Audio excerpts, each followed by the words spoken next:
Namaskaram Sarvebhyah. We shall begin the second session of this course today with our prayers. Gurureva gatirgurumeva bhaje gurunaiva sahasmi namo gurave na guroh paramam shishurasmi guroho bhatirasti gurau mama pahi guroh माता महमहाशैलं महस्तदपितामहं कारणं जगतां वन्दे कण्ठादुपरिवारणम्. We shall initially revise yesterday's 6 shlokas.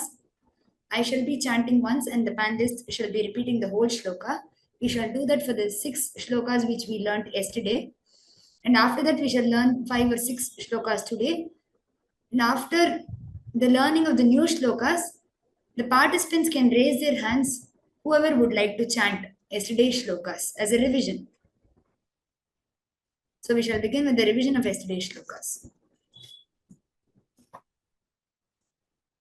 Mahati? कल्याणवृष्टिभिरिवामृतपूर्जिताभिः Lakshmi स्वयं वरणमङ्गलदीपिकाभिः सेवाभिरम्ब तव पाद सरोजमूले नाकारि किं मनसि भाग्यवताञ्जनानाम्. Repeat. Second time. कल्याणवृष्टिभिरिवामृतपूरिताभिः Lakshmi स्वयं वरणमङ्गलदीपिकाभिः सेवाभिरम्ब तव पाद सरोजमूले नाकारि किं मनसि भाग्यवताञ्जनानाम्. Good. एतावदेव जननिस्पृहणीयमास्ते त्वद्वन्दनेषु सलिलस्थगिते च नेत्रे सान्निध्यमुद्यदरुणायुतसोदरस्य त्वद्विग्रहस्य परया सुधया प्लुतस्य. एतावदेव जननिस्पृहणीयमास्ते त्वद्वन्दनेषु सलिलस्थगिते च नेत्रे सान्निध्यमुद्यदरुणायुतसोदरस्य त्वद्विग्रहस्य परया सुधया प्लुतस्य.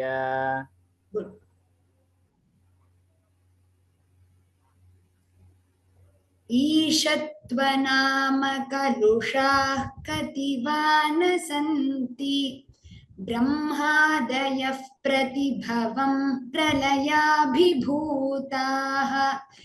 एकः स एव जननि स्थिर सिद्धिरास्ते यः पादयोस्तव सकृत् प्रणतिं करोति. ईशत्वनाम कलुषाः कतिवा न सन्ति ब्रह्मादयः प्रतिभवं प्रलयाभिभूताः एकः स एव जननि स्थिर सिद्धिरास्ते यः पादयोस्तव सकृत् प्रणतिं करोति.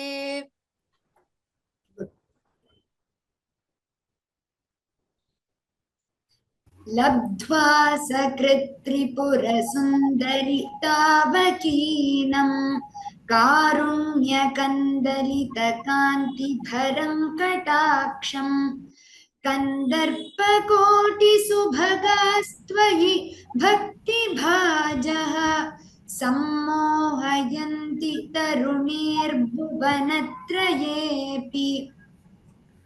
लब्ध्वा सकृत्त्रिपुरसुन्दरितावकीनं कारुण्यकन्दलितकान्तिभरं कटाक्षं कन्दर्पकोटिसुभगास्त्वयि भक्तिभाजः सम्मोहयन्ति तरुणीर्भुवनत्रयेऽपि. You repeat the second line with the right pronunciation of Anuswara. कारुण्यकन्दलितकान्तिभरङ्कटाक्षम्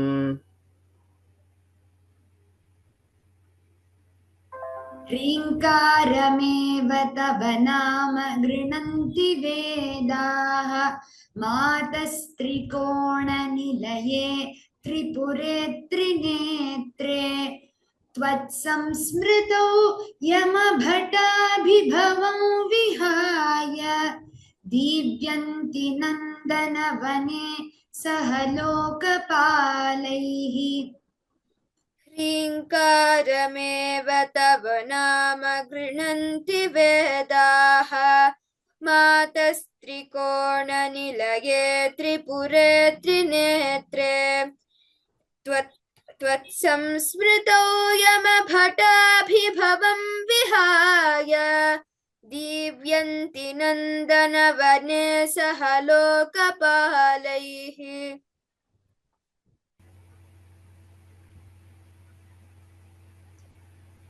हन्तुः पुरामधिगलं परिपीयमानः क्रूरः कथन्न भविता गरलस्य वेगः नाश्वासनाय यदि मातरिदन्तवार्धं देहस्य शश्वदमृताप्लुत शीतलस्य.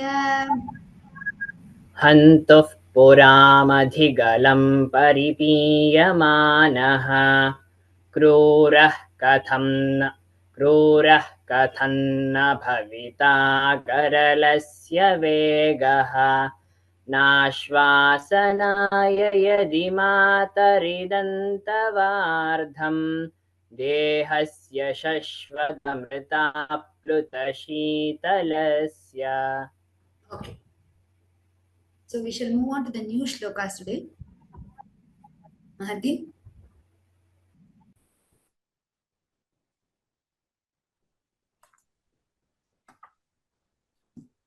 सर्वज्ञतां सदसि सर्वज्ञतां सदसि सर्वज्ञतां सदसि वाक्पटुतां वाक्पटुतां वाक्पटुतां प्रसूते प्रसूते प्रसूते सर्वज्ञतां सदसि सर्वज्ञतां सदसि सर्वज्ञतां सदसि वाक्पटुतां प्रसूते वाक्पटुतां प्रसूते वाक्पटुतां प्रसूते देवि त्वदङ्घ्रि देवि त्वदङ्घ्रि देवि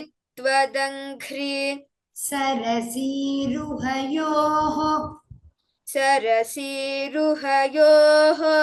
सरसीरुहयोः प्रणामः प्रणामः प्रणामः देवि त्वदङ्घ्रि देवि त्वदङ्घ्रि देवि त्वदङ्घ्रि सरसीरुहयोः प्रणामः सरसीरुहयोः प्रणामः सरसीरुहयोः प्रणामः किञ्च किञ्च किञ्च स्फुरन्मुकुटं स्फुरन्मुकुटं स्फुरन्मुकुटं मकुटं स्फुरन्मकुटं not मुकुटं स्फुरन्मकुटं स्फुरन्मकुटम्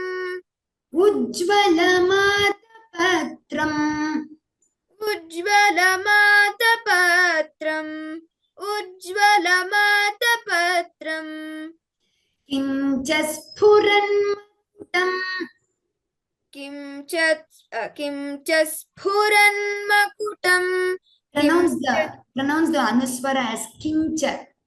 In. किं च स्फुरन्मकुटं किं च स्फुरन्मकुटम् Ujjvalamātapatram. उज्ज्वलमातपत्रम् उज्ज्वलमातपत्रम् Vechamare cha. द्वे चामरे च द्वे चामरे च Mahatim. महतीं महतीं Vasudhan dadati. वसुधां ददाति वसुधां ददाति द्वे चामरे च महतीं. द्वे चामरे च महतीं द्वे चामरे च महतीं वसुधां ददाति. वसुधां ददाति वसुधां ददाति सर्वज्ञतां सदसि वाक्पटुतां प्रसूते. सर्वज्ञतां सदसि वाक्पटुतां प्रसूते सर्वज्ञतां सदसि वाक्पटुतां प्रसूते देवि त्वदङ्घ्रिसरसीरुहयोः प्रणामः. देवि त्वदङ्घ्रिसरसीरुहयोः प्रणामः देवि त्वदङ्घ्रिसरसीरुहयोः प्रणामः किञ्च स्फुरन्मुज्ज्वलमातपत्रम्. किञ्च स्फुरन्मकुटमुज्ज्वलम् आतपत्रम् किञ्च स्फुरन्मकुटमुज्ज्वलमातपत्रम् वेचामरे च महतीं वसुधां ददाति. द्वे चामरे च महतीं वसुधां ददाति द्वे चामरे च महतीं वसुधां ददाति Repeat the shloka twice. सर्वज्ञतां सदसि वाक्पटुतां प्रसूते देवि त्वदङ्घ्रिसरसीरुहयोः प्रणामः किञ्च स्फुरन्मकुटमुज्ज्वलमातपत्रम् द्वे चामरे च महतीं वसुधां ददाति सर्वज्ञतां सदसि वाक्पटुतां प्रसूते देवि त्वदङ्घ्रिसरसीरुहयोः प्रणामः किञ्च स्फुरन्मकुटमुज्ज्वलमातपत्रम् द्वे चामरे च महतीं वसुधां ददाति Good. Sankit.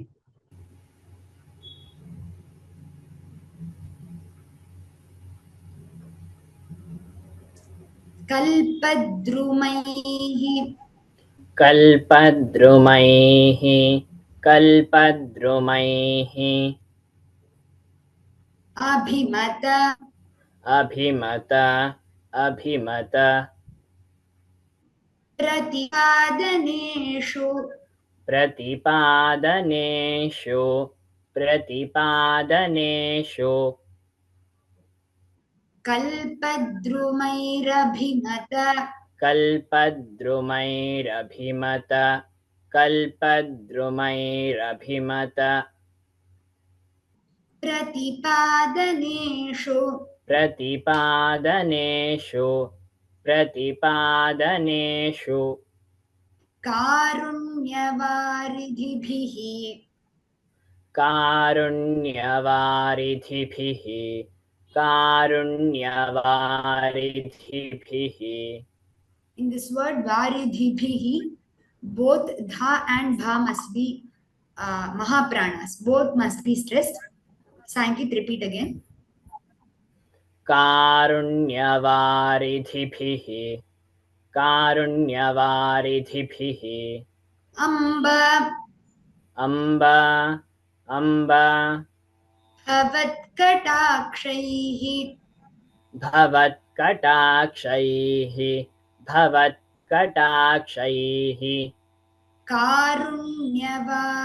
कारुण्यवारिधिभिरम्ब कारुण्यवारिधिभिरम्ब कारुण्यवारिधिभिरम्ब भवत्कटाक्षैः भवत्कटाक्षैः भवत्कटाक्षैः आलोकय आलोकय आलोकय त्रिपुरसुन्दरि त्रिपुरसुन्दरी त्रिपुरसुन्दरी मामनाथम् मामनाथं मामनाथम् आलोकय त्रिपुरसुन्दरि आलोकय त्रिपुरसुन्दरी आलोकय त्रिपुरसुन्दरी मामनाथम् मामनाथं मामनाथम् त्वय्येव त्वय्येव त्वय्येव भक्तिभरितम् भक्तिभरितं भक्तिभरितं त्वयि बद्धतृष्णम् त्वयि बद्धतृष्णं त्वयि बद्धतृष्णं त्वय्येव भक्तिभरितम् त्वय्येव भक्तिभरितं त्वय्येव भक्तिभरितं त्वयि बद्धतृष्णम् त्वयि बद्धतृष्णं त्वयि बद्धतृष्णं त्वय्येव कल्पद्रुमैरभिमतप्रतिपादनेषु कल्पद्रुमैरभिमतप्रतिपादनेषु कल्पद्रुमैरभिमतप्रतिपादनेषु कारुण्यवारिधिभिरम्ब भवत्कटाक्षैः कारुण्यवारिधिभिरम्ब भवत्कटाक्षैः कारुण्यवारिधिभिरम्ब भवत्कटाक्षैः आलोकय त्रिपुरसुन्दरि मामनाथम् आलोकय त्रिपुरसुन्दरि मामनाथम् आलोकय त्रिपुरसुन्दरि मामनाथम् त्वय्येव भक्तिभरितं त्वयि बद्धतृष्णम् त्वय्येव भक्तिभरितं त्वयि बद्धतृष्णं त्वय्येव भक्तिभरितं त्वयि बद्धतृष्णम् Good. Repeat this shloka twice. कल्पद्रुमैरभिमतप्रतिपादनेषु कारुण्यवारिधिभिरम्ब भवत्कटाक्षैः आलोकय Tripurasundari मामनाथं त्वय्येव भक्तिभरितं त्वयि बद्धतृष्णम् कल्पद्रुमैरभिमतप्रतिपादनेषु कारुण्यवारिधिभिरम्ब भवत्कटाक्षैः आलोकय त्रिपुरसुन्दरि मामनाथं त्वय्येव भक्तिभरितं त्वयि बद्धतृष्णम् Good. Mahati.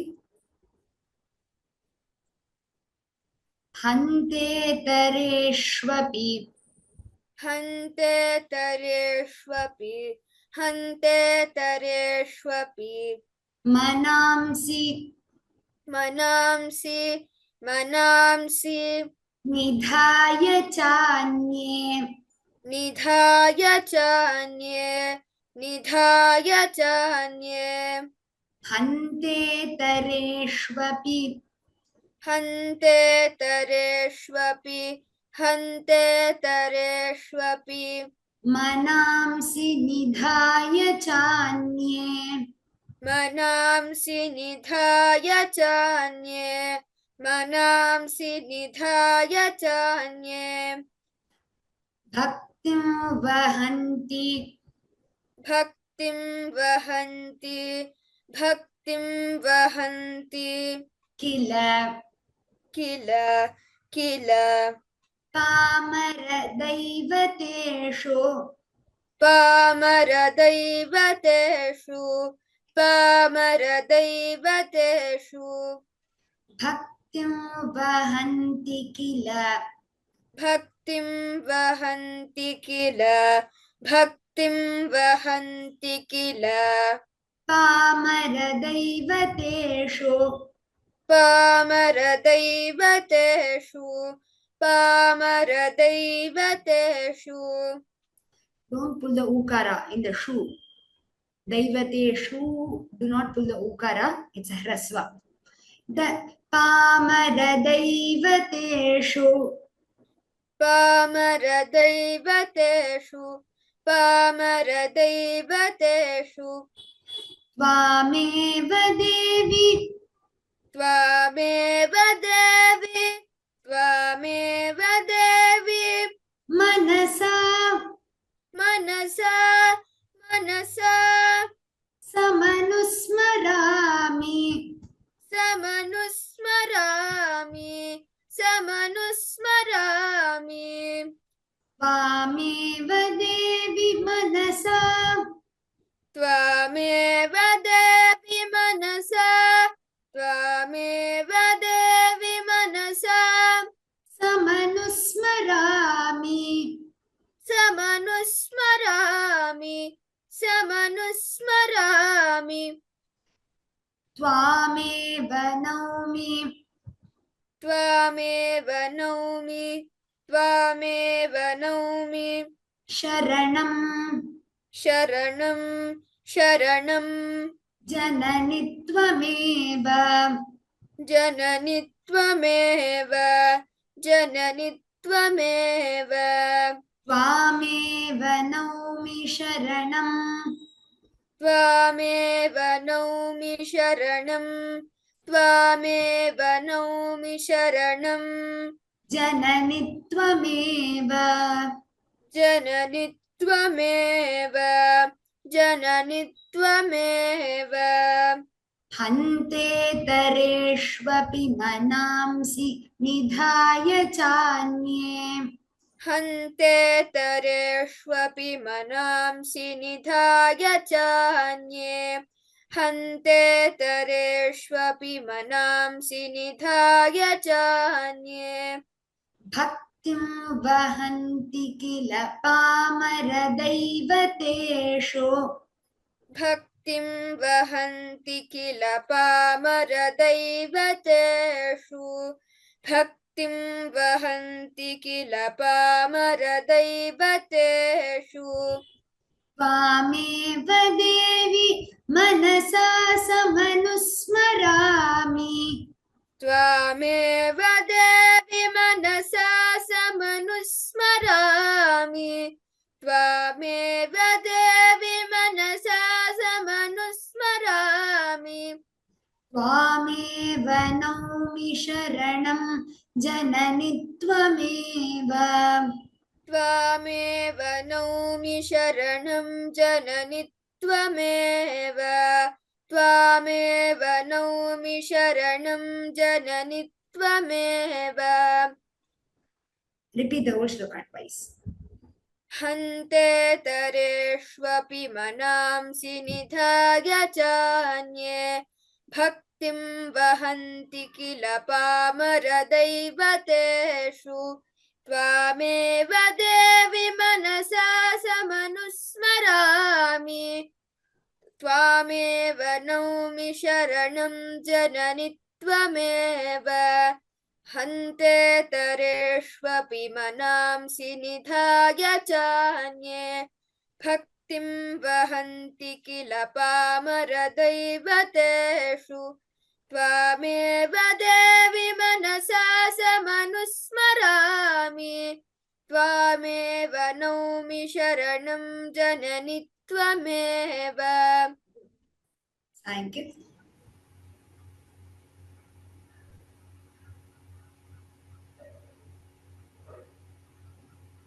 Laksheshu लक्ष्येषु लक्ष्येषु satsvapi सत्स्वपि सत्स्वपि kataksha nirikshananam कटाक्षनिरीक्षणानां कटाक्षनिरीक्षणानां laksheshu satsvapi लक्ष्येषु सत्स्वपि लक्ष्येषु सत्स्वपि kataksha nirikshananam कटाक्षनिरीक्षणानां कटाक्षनिरीक्षणानाम् alokaya आलोकय आलोकय tripura sundari Tripurasundari Tripurasundari मां कदाचित् मां कदाचित् मां कदाचित् sorry, could you repeat that? मां कदाचित् It's not mam kadachit, it is mam kadachit. मां कदाचित् मां कदाचित् Be careful while pronunciating the anuswar. Okay.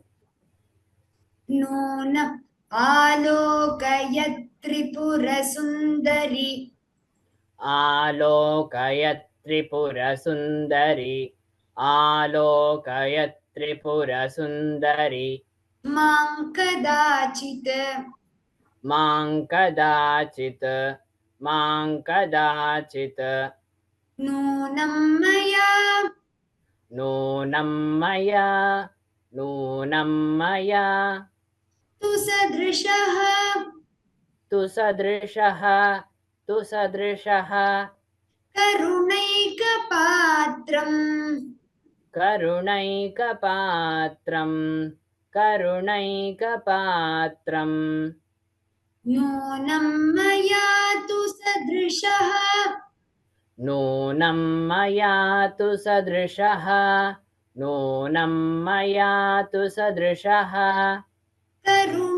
करुणैकपात्रम् करुणैकपात्रं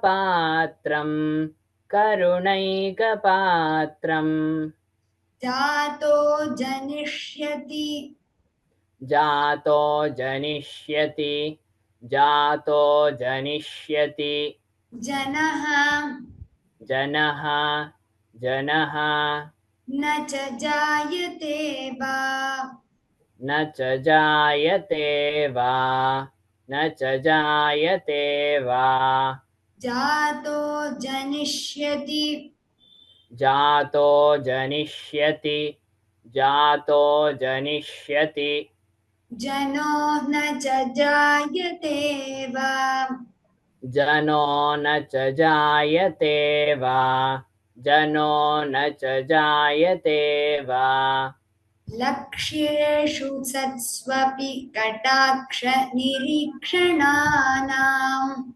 लक्ष्येषु सत्स्वपि कटाक्षनिरीक्षणानां लक्ष्येषु सत्स्वपि कटाक्षनिरीक्षणानाम् आलोकयत् त्रिपुरसुन्दरिमां कदाचित् आलोकयत् त्रिपुरसुन्दरिमां कदाचित् आलोकयत् त्रिपुरसुन्दरिमां कदाचित् नूनं मया तु सदृशः करुणैकपात्रम् नूनं मया तु सदृशः करुणैकपात्रम् नूनं मया तु सदृशः करुणैकपात्रम् जातो जनिष्यति जनो न च जायते वा जातो जनिष्यति जनो न च जायते वा जातो जनिष्यति जनो न च जायते वा। Repeat the shloka twice. लक्ष्येषु सत्स्वपि कटाक्षनिरीक्षणानाम् आलोकयत् त्रिपुरसुन्दरीमां कदाचित् नूनं मया तु सदृशः करुणैकपात्रम् जातो जनिष्यति जनो न च जायते वा। लक्ष्येषु सत्स्वपि कटाक्षनिरीक्षणानाम् आलोकयत् त्रिपुरसुन्दरीमां कदाचित् नूनं मया तु सदृशः करुणैकपात्रम् जातो जनिष्यति जनो न च जायते वा। The last shloka for today, Mahati.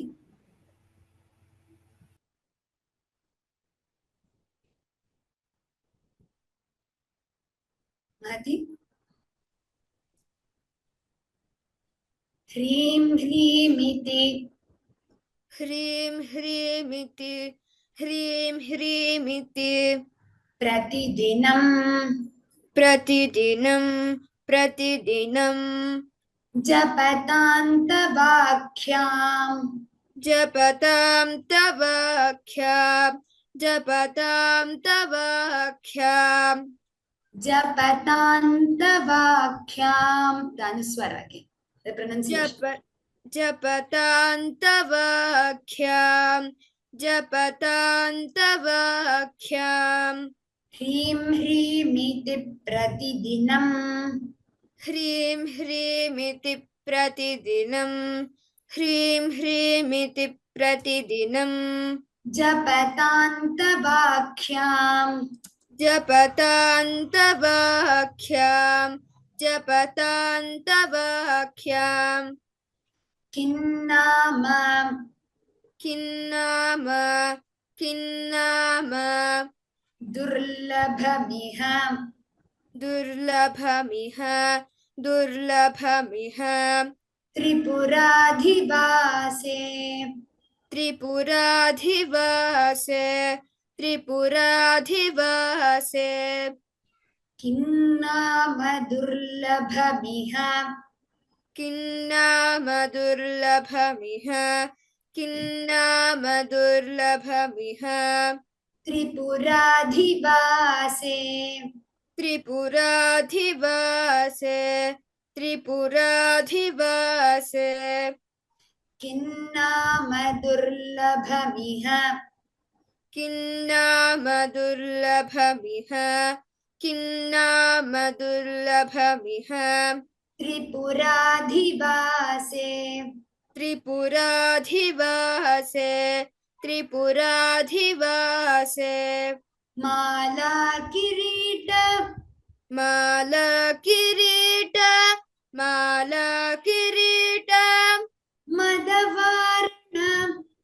मदवारण मदवारण Mananiya. माननीया माननीया Mala kirita. माला किरीट Madavarna mananiya. मदवारण माननीया मदवारण माननीया Tan sevate.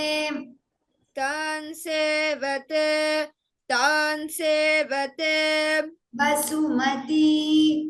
वसुमती वसुमती Swayameva Lakshmihi. स्वयमेव लक्ष्मीः स्वयमेव लक्ष्मीः Tan sevate Basumati. तान् सेवते वसुमती तान् सेवते वसुमती Swayameva Lakshmihi. स्वयमेव लक्ष्मीः स्वयमेव लक्ष्मीः Hrim hrimiti pratidinam japatantavakyam. ह्रीं ह्रीमिति प्रतिदिनं जपतां तवाख्यां ह्रीं ह्रीमिति प्रतिदिनं जपतां तवाख्यां जपतान्तवाख्याम् ह्रीं ह्रीमिति प्रतिदिनं जपतां तवाख्यां ह्रीं ह्रीमिति प्रतिदिनं जपतां तवाख्यां किन्नाम दुर्लभमिह त्रिपुराधिवासे किन्नाम दुर्लभमिह त्रिपुराधिवासे किन्नाम दुर्लभमिह त्रिपुराधिवासे माला किरीटमदवारण माननीया माला किरीटमदवारणमाननीया माला किरीटमदवारणमाननीया तान् सेवते वसुमती स्वयमेव लक्ष्मीः तान् सेवते वसुमती स्वयमेव लक्ष्मीः तान् सेवते वसुमती स्वयमेव लक्ष्मीः ह्रीं ह्रीमिति प्रतिदिनं जपतां तवाख्यां किन्नाम दुर्लभमिह त्रिपुराधिवासे माला किरीटमदवारणमाननीया तान् सेवते वसुमती स्वयमेव लक्ष्मीः ह्रीं ह्रीमिति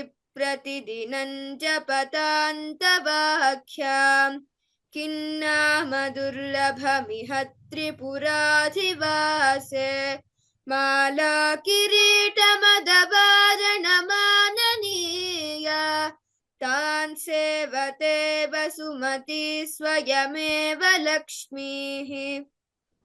Now we shall revise today's shlokas. I shall chant the whole shloka once and the panelists shall chant. Sankit. We shall revise today's shlokas first. Then I shall ask the other learners, you can raise your hands to chant yesterday's shlokas.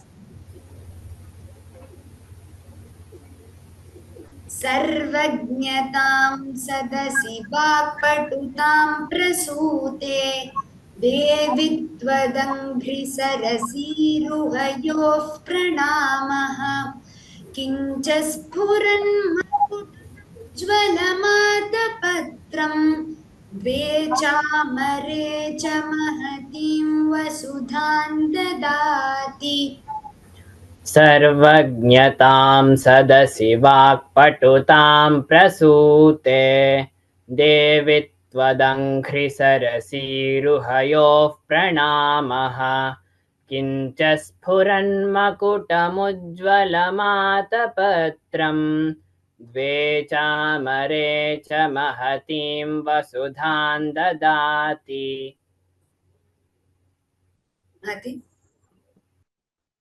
कल्पद्रुमैरभिमतप्रतिपादनेषु कारुण्यवारिधिभिरम्ब भवत्कटाक्षैः आलोकयत् Tripurasundari मामनाथं त्वय्येव भक्तिभरितं त्वय्येव भक्तिभरितं त्वयि बद्धतृष्णम्. कल्पद्रुमैरभिमतप्रतिपादनेषु कारुण्यवारिधिभिरम्ब भवत्कटाक्षैः आलोकयत् त्रिपुरसुन्दरि मामनाथं त्वय्येव भक्तिभरितं त्वयि बद्धतृष्णम्. हन्ते तरेष्वपि मनांसि निधाय चान्ये भक्तिं वहन्ति किल पामरदैवतेषु त्वामेव देवि मनसा समनुस्मरामि त्वामेव नौमि शरणं जननि त्वमेव हन्ते तरेष्वपि मनांसि निधाय चान्ये भक्तिं वहन्ति किल पामरदैवतेषु त्वामेव देवि मनसा समनुस्मरामि त्वामेव नौमि शरणं जननि त्वमेव लक्ष्येषु सत्स्वपि कटाक्षनिरीक्षणानाम् आलोकयत्रिपुरसुन्दरि मां कदाचित् नूनं मया तु सदृशः करुणैकपात्रम् जातो जनिष्यति जनो न च जायते वा लक्ष्येषु सत्स्वपि कटाक्षनिरीक्षणानाम् आलोकयत् That line. लक्ष्येषु सत्स्वपि कटाक्षनिरीक्षणानाम् Ya be heard in the word lakshyeshu. The ya, letter ya. Lakshyeshu. लक्ष्येषु सत्स्वपि कटाक्षनिरीक्षणानाम् आलोकयत् त्रिपुरसुन्दरि मां कदाचित् नूनं मया तु सदृशः करुणैकपात्रम् जातो जनिष्यति जनो न च जायते वा ह्रीं ह्रीमिति प्रतिदिनं जपतान्तवाक्यां खिन्नाम दुर्लभमिह त्रिपुराधिवासे माला किरीटमदवारण माननीया तान् सेवते वसुमती स्वयमेव लक्ष्मीः ह्रीं ह्रीमिति प्रतिदिनं जपतान्तवाक्यां किन्नाम दुर्लभमिह त्रिपुराधिवासे माला किरीटमदवारणमाननीया तान् सेवते वसुमती स्वयमेव लक्ष्मीः. Good. Okay. So we shall end our new slokas here today. Those who would like to chant, kindly raise your hand. I shall unmute you.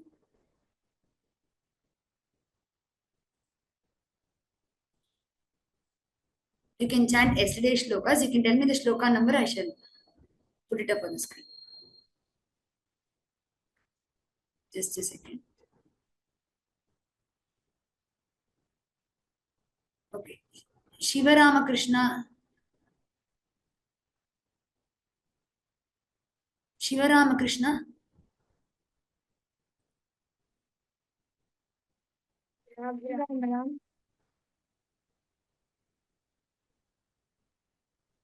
Yes, I can hear. Yes. कल्याणवृष्टिभिरिवावृतपूरिता Lakshmi स्वयं वर्णमङ्गलदीपिकाभिः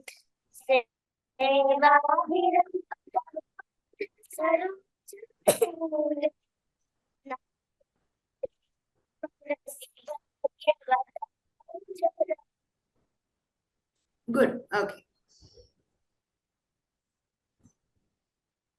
I'm not able to. Vijay Lakshmi S.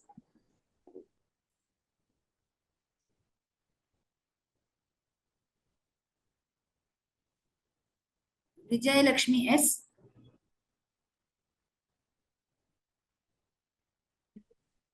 Yes, ma'am. Okay, you can continue. Namaskaram, ma'am. Namaskaram. Next stanza or first one? Second one.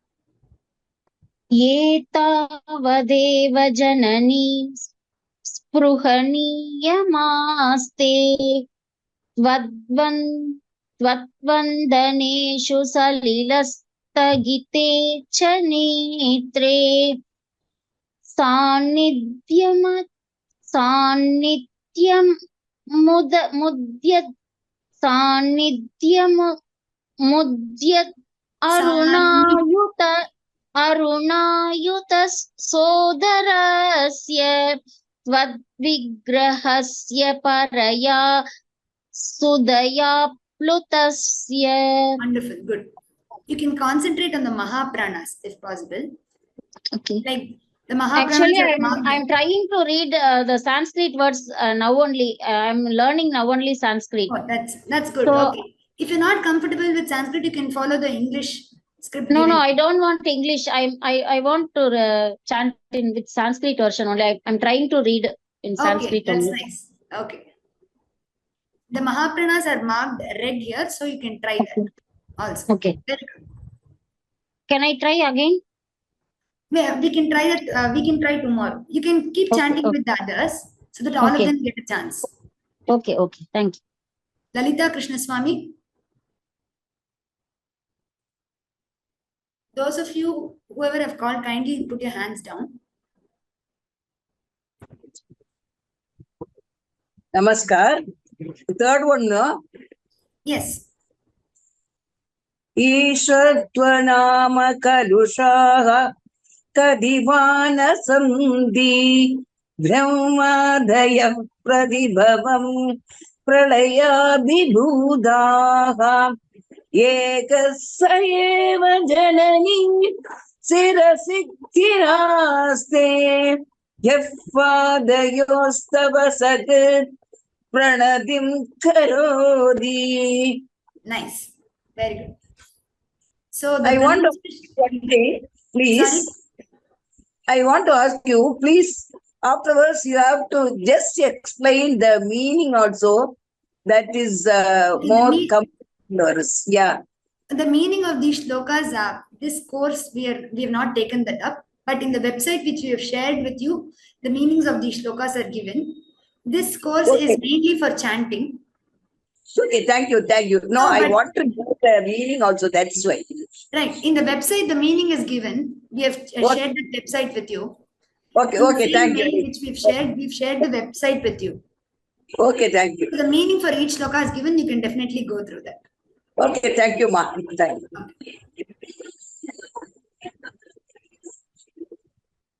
Kannan R.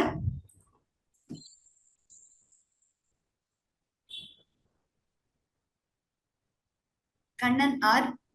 Yes. Next is this is Yes, next you one. can chant the Yeah, fourth yeah. shloka. Nabva Sakrita Tripura Sundari Tavakim Karunya Kanya Dilat Litat Kanti Param Kadaksham Kandarpa Kodi Subhagasvadi Twayi Bhakti Vajaha Sammoha Yanti Tarunir Bhuvan Shreyapi Bhuvanatrayepi. Bhuvanatrayepi. Yes. Very good effort. I think by daily chanting, you can definitely chant very well. Thank you. Saumini Ramakrishnan.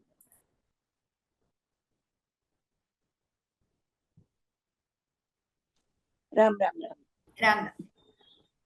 क्रीङ्कारमेव तव नाम गृह्णन्ति वेदा मादस्त्रिकोणनिलये त्रिपुरे त्रिनेत्रे त्वत्संस्मृतौ यमपठाभिभवं विहाय दिव्यान्तिनन्दनवने सकलोकपालैः. Very good. Just that you can correct the Dirgha and Hrasva. Be careful while reading it. Yeah, sure. It's not sure. Divyanti, it's Veda. Divyanti. And you can also concentrate on the Alpa Prana and Mahaprana. The Mahaprana aksharas, those which we have to stress, have been highlighted in red color in the script here. So you can try to incorporate those also. Very Yamabhata. good chanting. And we didn't get the WhatsApp number link. Sorry, what do you, the WhatsApp number in the sense? WhatsApp link for this particular. You have not received Yeah. it, is it? We didn't receive. Okay. Even in mail, I didn't get. Okay. We shall look into it. Thank you. Yes. Namaste. Bye. Namaste.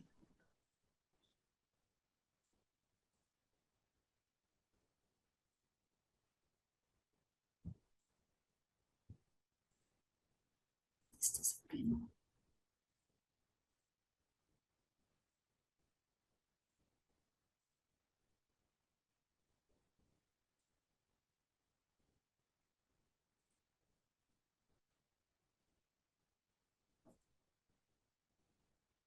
I'm not able to.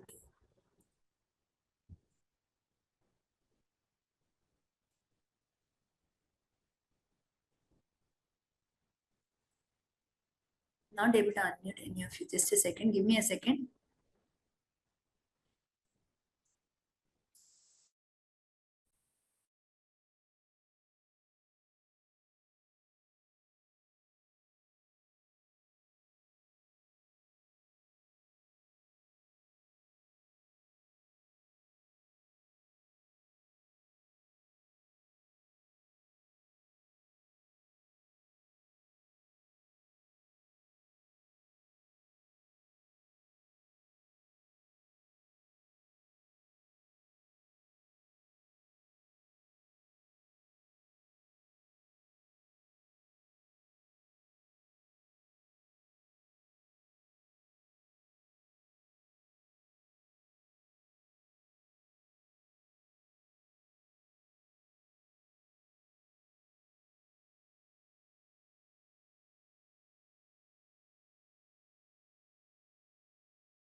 Give me just 2 minutes. There is some technical glitch where I'm not able to unmute any of you.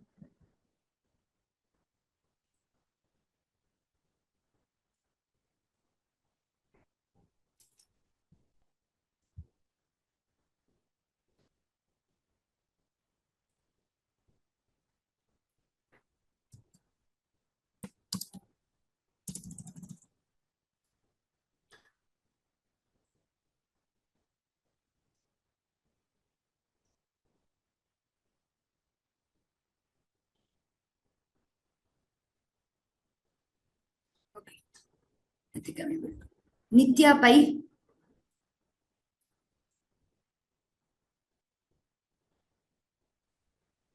Yes, ma'am. Which sloka do you want to chant? 5th one? Yes, ma'am. Okay. Or 6th one? Ma'am, 6th one. Okay, go ahead. हन्तुः पुरम् अधिगलं परिपीयमानः क्रूरः कथं न भविता गरलस्य वेगः नाश्वासनाय यदि मा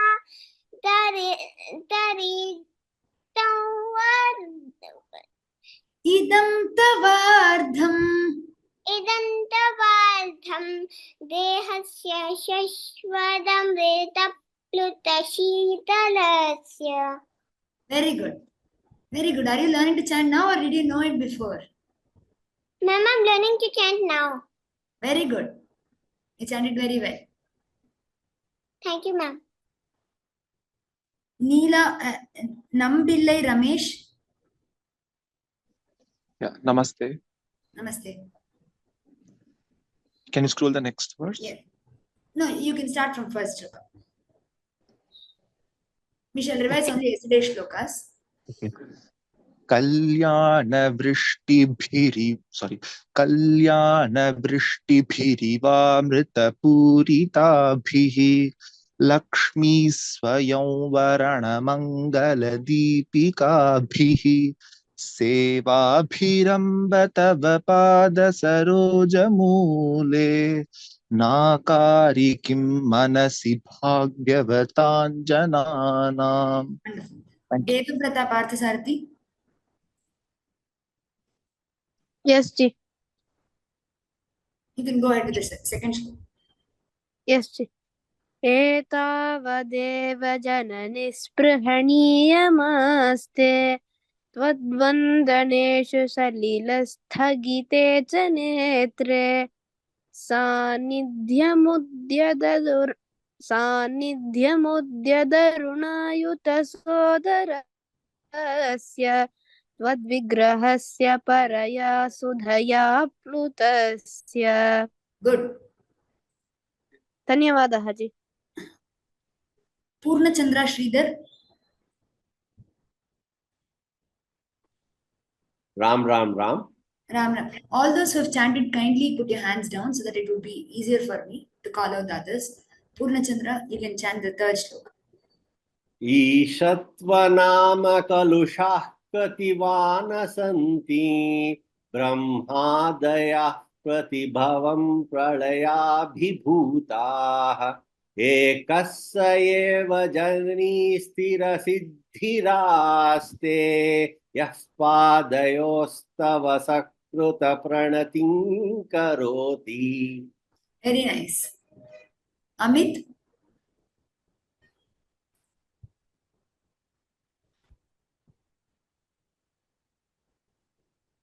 Amit.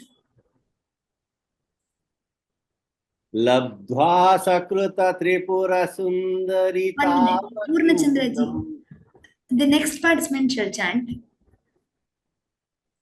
Thank you. Is Amit able to unmute? Indumati K. लब्ध्वा सकृत त्रिपुर सुन्दरितावकीनं कारुण्य कन्दलित कान्ति भरं कटाक्षं कन्दर्पकोटि सुभगास्त्वयि भक्तिभाजः सम्मोहयन्ति तरुणीरभुवनत्रयोऽपि. Trayepi. Oh, त्रयेऽपि, sorry. It was good, but सम्मोहयन्ति तरुणीरभुवनत्रयेऽपि. very good, but just one correction. When it's Ardha Akshara, half letter, like in the case of Sakrit and Tarunir, it should be pronounced as a half letter. Than Sakrita, it's Sakrit Tripura, not Sakrita Tripura. Is there a difference? Okay. If you say Sakrita, it's the pronunciation of a whole letter. Okay. But ta is with a halanta, right? So it's a half letter. So we pronounce it as Sakrit Tripura. Only half the sound of yes, Sakrit Tripura. Sakrit Tripura. Right. And in the last line again, Tarunir Bhuvana, not Tarunira Bhuvana. Okay. Tarunir Bhuvana. Yes. So since it has a halanta, Tarunir Bhuvana Trayevi. Right. If you pronounce it as Tarunira, it becomes a Purna Akshara, full Akshara. Okay. Okay. Okay. Since a half Akshara, just half the sound is heard. Okay. Tarunir Bhuvana Trayevi. Yes. Pavana Lakshmi. Pavan Lakshmi. Hare Krishna. Pavana Lakshmi. Hare Krishna, ma'am. వినపడుతుందా?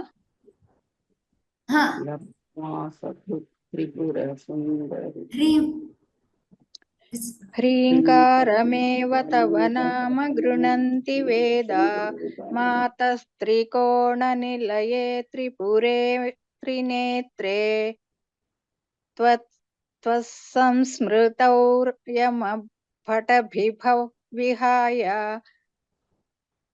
దివ్యంతి నందనవనే సహ లోకపాలైః. Good. Janaki Rajaram. Ma'am, WhatsApp group create అయినా? I think once the group is created, they shall share the link, or they've missed sharing the link. I should just inquire about that. Janaki. Antappuramadigalam paripiyamanaha krurah कथं न भविता गरलस्य वेगः नाश्वासनाय यदि मातरिदं तवार्धं देहस्य शश्वदमृताप्लुतशीतलस्य. Thank you, Bhagini. Dhanyawad. So today we shall end the revision here. Tomorrow, those who couldn't chant today, kindly raise your hands. Those who have chanted today, kindly wait for the next opportunity so that all the others get a chance. I see many of you have raised your hands, but we shall definitely continue the revision tomorrow, and I shall try to cover as many of you as possible. Any of just 5 minutes, any of you have any questions, kindly raise your hand.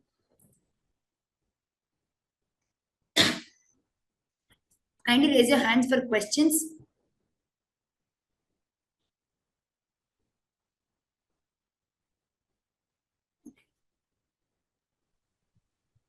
If not questions, kindly put down your hands. Bhagini, I want to ask you one thing. You please, I want to get this link very difficultly get the link. So if it is, if any easy for me, please write to me. Okay, I think every day you get a mail, right? As soon as the class begins, you get a mail to click the link if you've enrolled. Yeah, yeah. But if it is any WhatsApp group, then it is nice for when. Okay, I shall definitely figure out. But daily you will be getting a mail around 4:50 to join the webinar. You can definitely join through that. But if we create a WhatsApp group, definitely I shall update. Okay, thank you. Thank you. Akila S.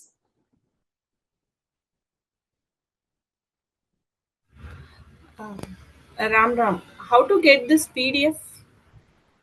The PDF has been uploaded in the same course page. Okay. The link has been uploaded in this course page. You can access it. Okay, I tried to access. I was not able to. Fine, I'll check again. Okay. You can check the course page once more. The PDFs are uploaded there. All the 3 PDFs. Okay. Thank you. Jambunathan R. Ram. Jambunathan. Namaste, Bhagini. Namaste. How many slokas are there, and how many? I mean, what is your plan of? Daily 5 slokas or something like that.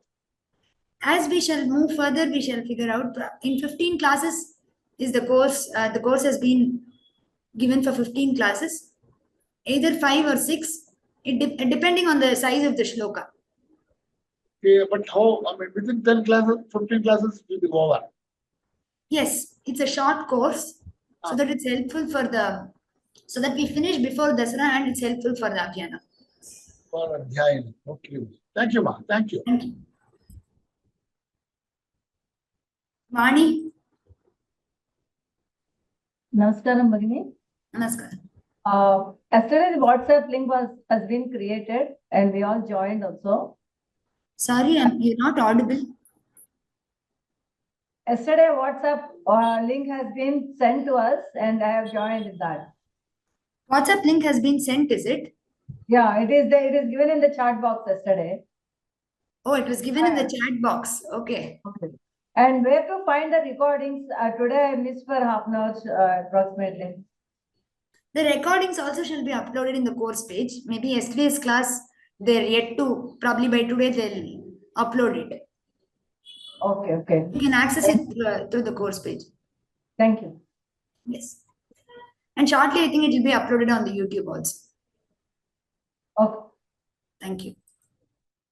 Namaste, Bhagini. Can you please share the chat in the chat screen again, the link? Okay, just a minute. I shall share it again.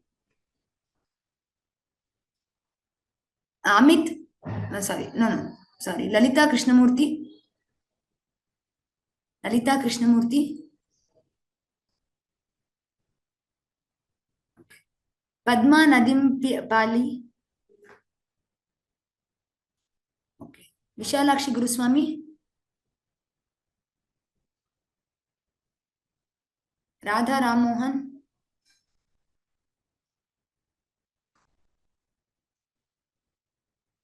Rupa Rao. Namaste, ma'am. Thank you so much. It's lovely listening to you and all the others recite. I have typed a question in the question box actually. This one is regarding the website that you mentioned, which has the meanings. Kindly please give a link to that website. And the second thing is, I believe there's a WhatsApp group created. Yes. It'll be nice to be a part of the group, ma'am. So if you can just kindly let us know how to join it, it'll be nice. Thank you so much. Okay. Which website are you talking about? You mean the course page? You mentioned that there is a website which has the meanings for all the shlokas that we are reciting now. Okay, sure. Okay, I shall share that website. Thank you. I shall share that website and the WhatsApp group link here on the chat box. Anyone else? Sorry. Ananya Shri. Ma'am, can you send the link to join the WhatsApp group? Yes, I shall send the link right now. If any other question, kindly raise your hand. Ma'am, and also where can we find the recording? Because I just now checked the course page and I couldn't find it. Okay, I think you'll be I shall update on that tomorrow, definitely. It Okay, is usually uploaded on the course page. Okay, ma'am. But if not, I shall update by tomorrow. Okay, ma'am. Thank you. Kindly, any other question other than the meanings and the WhatsApp group? Kindly raise your hand. Anita Shettigar. I'm sharing the links on the chat box. Yeah, You take a madam. look. Yeah, madam. I wanted to know about the pronunciation of this anuswar. When it comes at the end of a quarter, then we have to pronounce it as ma only, is it? End of a, sorry? End of the quarter, like. I know that when it comes in between, then we pronounce it based on the next letter which comes Yes, after it. correct. But end of the quarter, like, because there are 4 quarters, right? Right. Here? End of the quarter, it is pronounced as ma. Makar. Okay. And about this visarga, everywhere we pronounce visarga as visarga, or we will take it as depending on the letter which comes after, like for ka and pa, it comes as half ka and half pa, like that, is it? Yes, it depends on the next letter. Okay. It will not be always her pronunciation, no, like only No, at the it's end not of the. So here you can just listen and repeat right now. Yeah, If because you I need missed explanation yesterday's. for that, we can. You can definitely see the other courses here. Since this is Thank you, chanting ma'am. and we are not discussing about the pronunciation aspects much. Okay, ma'am. You can try to listen and reciprocate. Okay. One request, if possible, if the PDFs and the meanings could be available on the WhatsApp group also would be helpful. I understand it is there on this page, like. Yes. Okay. Thank you very much, and you have a very sweet voice. It was nice listening to you, ma'am. Thank you. Okay. The last person. Vibhav Kamath.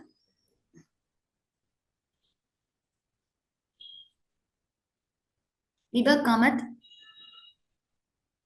Namaste, Bhagini. Namaste. I don't have a question, but I tried to log in at 4:55 from app and the website link. I could not get through until 5:20 or 5:25. I was in touch with the admin of the WhatsApp group. I just wanted to convey this if the team can look into it. Okay. Okay, Vishal. Dhanyavad. Thank you. I think it should not be, it's usually not a problem if you get into it through the link which you get in the mail. No, I did both the ways. First, I tried logging in through the app, and then I did through the link as well. Yesterday, I did not have any problem. Today, I did have for almost 20-25 minutes. Oh, is it? Okay. We shall look into it. If the problem persists, you can just send a mail. That would be easy for them to look into it. Thank you. Today the other questions we shall take up tomorrow. Those who have the other people who have raised your hands. We shall end today's class here. Dhanyavadaha. Ram Ram Ram.